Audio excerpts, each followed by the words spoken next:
ஷரியத்துல பொருளாதாரத்துல மனிதர்களை 3 வகையா பிரிச்சிருக்காங்க. ஒன்று பணக்காரர்கள், அகனியான்னு சொல்ற அகனியாக்கள். 2 மிஸ்கீன்கள். 3 ஃபுகராக்கள். பணக்காரன்டா அவன் தேவைக்கு விட அதிகமாக வாரான், வறுமை உள்ளவன் பணக்காரன். மிஸ்கீன்டாரு அவன் தேவை எவ்வளவோ அவ்வளவுக்கு வருமானம் உள்ளவன் மிஸ்கீன். ஃபகீர் என்றால் யாரு? ஒருவனுடைய தேவையை விட குறைந்த வருமானம் உள்ளவன் ஃபகீர். நாங்க எதை விரும்பணும்? ஹைருல் உமூரி அவுசாத்துஹா அல்லது அவுசத்துஹா. எல்லா விஷயங்களையும் நடுத்தரமான போக்கை நாங்கள் கையாள வேண்டும்.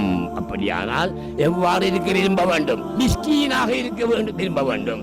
அல்லாஹும்ம அஹ்யினி மிஸ்கீனன் வ அமித்னி மிஸ்கீனன் வஹ்ஷுர்னி கதன் பி ஸும்ரத்தில் மசாகீன். ரசூலுல்லாஹ்வுடைய துஆ இது.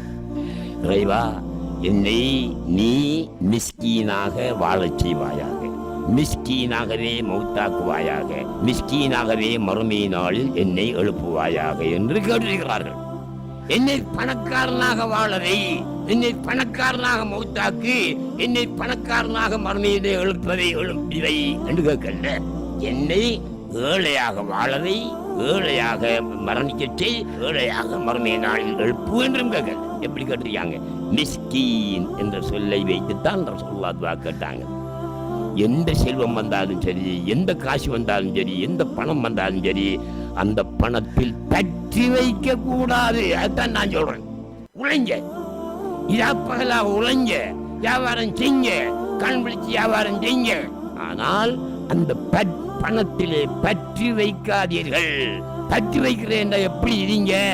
தாமரையிலே தண்ணீர் போல் இருந்து கொள்ளுங்கள்.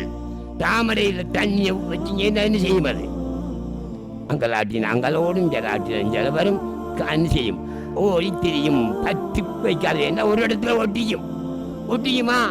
தாமரையில தண்ணியை வச்சா ஒரு இடத்துல ஒட்டுமா? ஒட்டி இருக்காது, ஓடி திரியும். அதுபோல நீங்களும் இருந்து கொள்ளுங்கள். உங்களுக்கு அல்லாஹ் தார செல்வத்தை எல்லாம் அந்த சும்மா தாமரையில் தண்ணி ஓடுறா போல வச்சுக்கோங்க.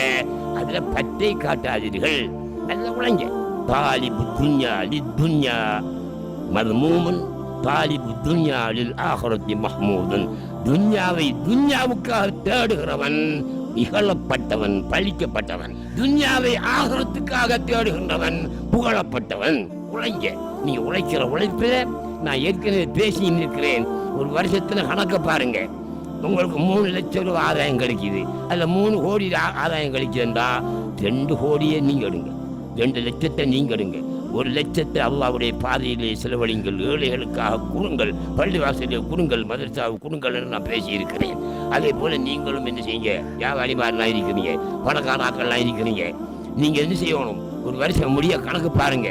உங்களுக்கு எல்லா சேரும் தள்ளி உங்களுக்கு 1 கோடி ரூபாய் இருக்குதா ஆதாயம்? 3ஆ பிரிங்க, 2 நீங்க எடுங்க. கஷ்டப்பட்டாக்கள் 1 அல்லாஹ்வுக்கு தந்தவனுக்கு நீங்கள் கொடுங்கள். இப்படி இருந்தீங்க என்றா குற்றம் வராது.